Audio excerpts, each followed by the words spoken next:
ಭವಲ್ಪುರ್ ಮತ್ತು ಮುರಿದ ಮೇಲೆ ದಾಳಿಯನ್ನ ಮಾಡಿದ್ವಿ, ಅದಕ್ಕೆ ಅತ್ಯಂತ ಅಹಂ ಇತ್ತು ನಮ್ಮ ದೊಡ್ಡ ಏರ್ಬೇಸ್ಗಳು ಅಂತ ಹೇಳಿ, ಅವುಗಳನ್ನೇ ನುಗ್ಗಿ ಹೊಡೆದು ಬಂದಿದ್ದೀವಿ ನಾವು ಅಂತ ಹೇಳಿ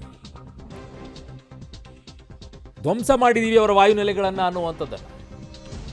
ಆಪರೇಷನ್ ಸಿಂಧೂರ ಸಮಸ್ತ ಭಾರತೀಯರಿಗೆ ಅರ್ಪಣೆ ಹೇಳ್ತಾರೆ ಅವರು. ಉಗ್ರರು ಭಾರತದ ಹೆಣ್ಮಕ್ಳ ಸಿಂಧೂರ ಅಳಿಸಿದ್ರೆ ಏನಾಗುತ್ತೆ ಅನ್ನೋದನ್ನ ಮುಟ್ಟಿ ನೋಡ್ಕೊಳ್ಳೋ ರೀತಿಯಲ್ಲಿ ತೋರಿಸಿದ್ದೀವಿ ಅಂತ ಹೇಳಿ ಪ್ರತಿಜ್ಞೆಯನ್ನ ಮಾಡಿದ್ದಾರೆ. ಈಗ ಆಪರೇಷನ್ ಸಿಂಧೂರ ಬರೀ ಹೆಸರಲ್ಲ, ಅದು ಭಾವನೆಯ ಪ್ರತೀಕಾರ, ನ್ಯಾಯದ ಪ್ರತಿಜ್ಞೆಯ ಅಖಂಡತೆಯ ವಿಚಾರ, ಅದು ವಿಶ್ವ ನೋಡಿದೆ ವಿಚಾರದಲ್ಲಿ ಅಂತ ಹೇಳ್ತಾ ಇದ್ದಾರೆ.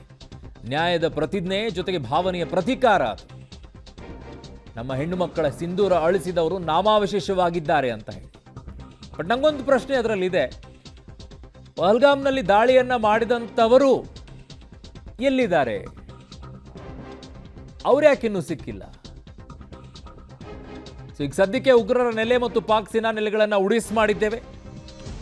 ಉಗ್ರರು ಅನ್ಕೊಂಡಿರ್ಲಿಲ್ಲ ನಾವು ಅಲ್ಲಿ ಅಷ್ಟೊಂದು ನುಗ್ಗಿ ಹೊಡಿತೀವಿ ಅಂತೇಳಿ, ಅಷ್ಟು ನುಗ್ಗಿ ಹೊಡೆದು ಬಂದಿದ್ದೀವಿ, ಅವರ ಕಲ್ಪನೆಗೂ ಮೀರಿ ಹೊಡೆದು ಬಂದಿದ್ದೀವಿ ಅನ್ನುವಂಥದ ಶಬ್ದವನ್ನು ಬಳಕೆ ಮಾಡ್ತಾರೆ. ಜೊತೆಗೆ ನಾವು 100ಕ್ಕೂ ಹೆಚ್ಚು ಉಗ್ರರನ್ನ ಸಂಹಾರ ಮಾಡಿದ್ದೀವಿ. ಅದು ಎಂತಹ ಉಗ್ರರವರು, ಕ್ರೂರ ಉಗ್ರರನ್ನ ಮಟ್ಟ ಹಾಕಿದ್ದೀವಿ ಅಂತಿದ್ದಾರೆ.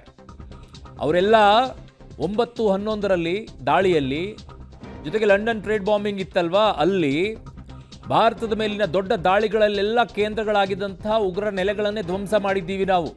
ಇದು ಕೇವಲ ಟೆರರಿಸ್ಟ್ಗಳದಷ್ಟೇ ಅಲ್ಲ, ಅವರ ಮನೋಬಲವನ್ನು ಕೂಡ ಹೊಡೆತಕ್ಕೆ ಕೊಟ್ಟಿದ್ದೀವಿ ನಾವು.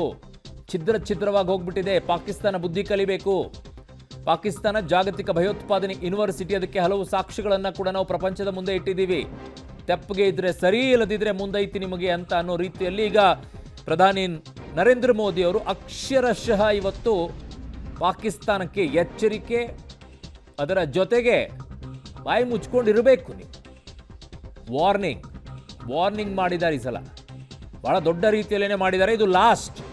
ಇನ್ನು ಒಂದೇ ಒಂದು ಏನಾದರೂ ದಾಳಿ ಆದರೆ ನಾವು ದೊಡ್ಡ ಉತ್ತರವನ್ನು ಕೊಡ್ತೀವಿ ಅನ್ನೋದನ್ನು ಹೇಳಿದ್ದಾರೆ.